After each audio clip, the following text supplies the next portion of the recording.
Welcome back to Nugget Garage. Stuff has sort of happened in the last half an hour. I'll get back to that in a sec and we'll do some more work on it. I'll show you what happened on the weekend at the 400 Thunder meet.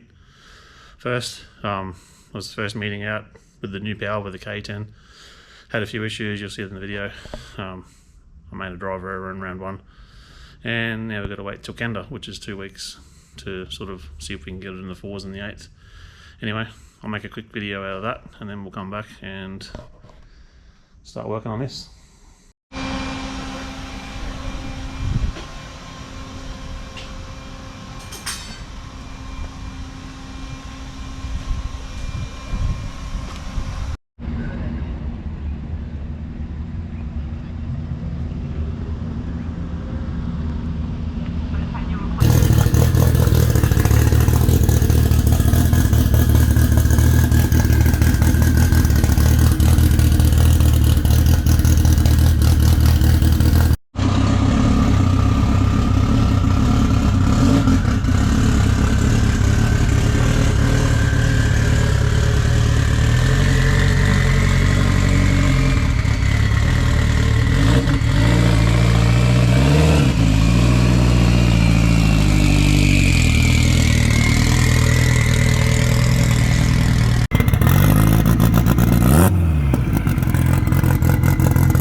Now, fucking, it did what it was supposed to. Well, that's good. That's, you know, the best things for going for it. But why did it do when I was moving? Well, but that's if it rattle it loose on the buddy on the launch. I reckon my search tank's empty. That's my personal. That's my personal gut feeling. Like the transfer pump hasn't moved any fuel up to the front. Is that an industry standard AN wrench? Yeah. Super.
Oh, damn it! Alright, so that weekend was a bit of a flop. That problem I was having ended up being when I changed to the big 13 gallon per minute pump. I ended up changing the lines from the tank to the pump to dash 16. And prior to that, they used to be dash 12 and they used to run forward about a half metre of hose, did a loop around the dry sump hoses and then back up to the pump, and it sort of kinked a little bit. So I eliminated that and ran more of a straight route from the tank to the pump. And it's very tight. I think what's happening is the engine is vibrating, 3RZ funnily enough, and it basically knocked and tightened the dash 16 supply to the pump. Now, it was about probably half a turn to a turn loose by the hand. Not enough to actually leak any fuel into the belly pan while it was running, but enough to obviously have huge problems with cavitation when I started revving it. So I had 100 pounds of fuel pressure at 7,000 and 7,200 at 50 pounds of fuel pressure. So the thing was just driving out and being lean. EGTs were going through the roof, and I actually got it onto EGT shutdown on one cylinder. I actually went nearly 1,500 F, and those new valve seats, I mean, it wasn't for very long, but the engine seems to be fine. So anyway, so I'm going to figure out a way to try and stop that from coming loose. I actually intended to take the car home Saturday morning. I got up at 5 o'clock. I was going to take it back, put it on the dyno and try and work out what the hell was going on, because round one wasn't until 2 o'clock. But in the morning I decided that I would try and block the return line from the header tank, which is fed from a pump in the boot. I'll block the return to that, run the pump in the boot and pressurise the whole system and just see if there was any air or something weird going on. And when I did that, I had a massive fuel leak into the belly pan from that dash 16 fitting. So once I seen that, I went, well, that's what it is. Unfortunately, it took me to two qualifiers to figure that out, and then the third qualifier, well, you seen how that went. That wasn't real good. I'm sure there was something on the track perhaps. And then for round one, I ended up slowing the boost delivery down by about 4/10. It still went 5.1 in the 8th, and it was only 138 because I think I was off before the second mile per hour box. Wanted to check the logs, didn't realise that it was actually instant elimination, and that was the end of my weekend. But the car seems fine. It's carrying the front wheels for a long way. I don't know how we're ever going to fix that. We've got Kenda coming up in a weekend's time. So me and Nick, one of the Jake and Friends, we're going to go out. Nick's going to try and run a 5, and I'm going to try and run a 4. We're there the Friday and the Saturday. So if you're there, come up and say good day. Around the workshop at the moment, we got a few VLs in here and a few E30s. This one's got a JZ. This XK is Paul's. It's got a Barra.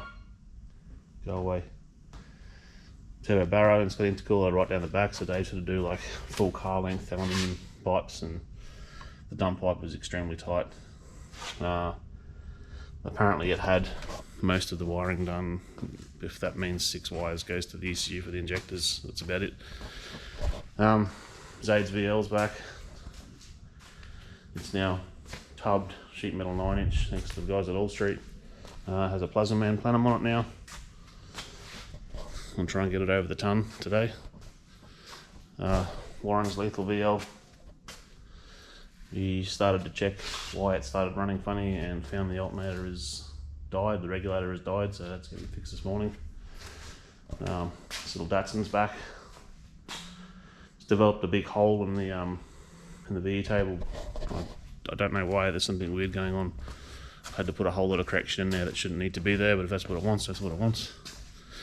This thing, sorry we've sort of jumped ahead a little bit with it, but basically Kip from Kiprios Performance has chucked the engine together for me already. It's actually a 3-litre bottom end, stock crank, stock main cap. It has max speeding rods with the rod bolts changed, has upgraded gudgeon pins, CP pistons. This cylinder head's actually off Arthur Rinkett's old compound turbo Sora. It's got GSC billet, I think the S2s, camshafts in it, and the appropriate valve springs. BPP rail, BPP R35 core bracket with the genuine Hitachi core packs. Cleaned up a 1J inlet manifold, got rid of all the crap off it using a Venom drive-by-wire throttle adapter. That's a pretty nice bit of gear actually. And we're going to use Plasma Man stuff. 6-boost manifold. That's actually just bolted on there temporarily. Dave's going to start doing the exhaust today. Golby decided that I should use a G40 1150. So there's one. Pretty keen to see how that works. That should be enough turbo for 1,000 rear wheel, but we have an A340, so we have to be careful there. This is some kind of cruel joke that's going to have to change. We ended up putting a Ross balancer on it. I'm going to use the alternator as the tensioner. I'm not going to bother having anything over this side. No power steer, no AC on this car, unfortunately.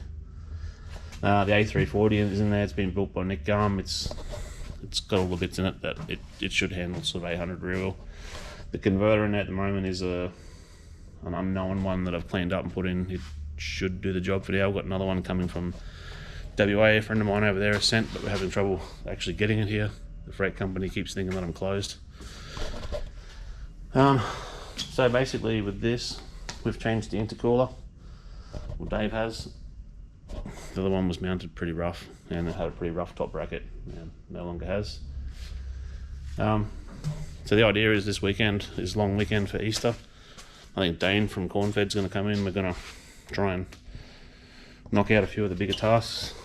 I put a 75 litre Aeroflue cell on it. It has two 525s in the cradle. So that's what I'm here for this morning. I'm going to work out exactly what speed flow I need, get that ordered. And I'll put some fabrication montages in today and we'll see where we are by the end of the day. Hopefully we've got dump pipe on, maybe some intercooler pipes made. The tail shaft should turn up today. Pretty cool, it's looking really good. Also decided to change to, just to make it more interesting, A205 radial. So they're only 23 inches tall and the car has a 3:9 diff ratio, so we may have to use overdrive in the quarter. Not that you're able to do it more than once, because with the power this thing should make, it should be a low 9-second car and it has no cage. Alright, I'll put together a montage thing, we'll see what we get to. Alright, so that's the end of my Thursday. I got stuck on the dyno again. Dave actually got cracking away. I'll show you what he's done. Nick from WA has sent me this converter out of his chaser. Apparently nearly $4,000 converter, but it's been very hot and the gearbox jumped itself, so I'm actually going to have a go on the lathe and try and cut it open and clean it out and weld it back together. May as well. Some speed flow turned up today. I think the speed flow bill is at $1,800 already. I've already pulled most of it apart. Just to try and figure out what fittings I forgot, because I did order it pretty early this morning while the phone was ringing and people were harassing me. Turns out that I did. I actually forgot the dash 6 port fittings that are going to go on the regulator, and I think this fitting here probably would be better being a 90. I'll have a look at that tomorrow. Also got to pull the manifold back off and do a bit of massaging because that ain't going to fit.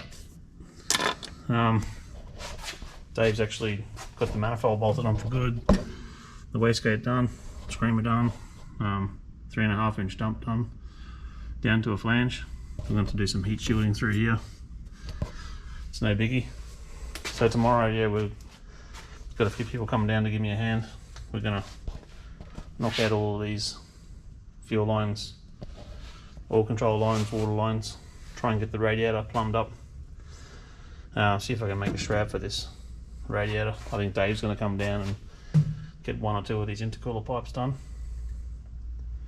I'm going to get the B&M Pro ratchet that I've got back into the car, and actually went and bought all the laser cut plates from MV Automatics so I don't have to make them and get all the ratios right.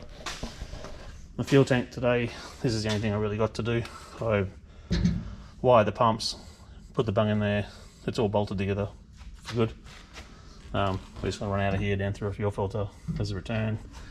Obviously got a rollover valve. Also tomorrow we're going to put a battery down here, nitrous bottle here. This side's going to be luggage. The flex sensor, I think we're just going to put it under the front.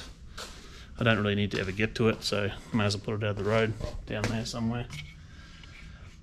So I guess by the end of the 2 days over the weekend, we probably should have most of the fluid systems with fluid in them. I'll try and get that converter cut apart, which means I can get the gearbox in and out again and bolted in for good.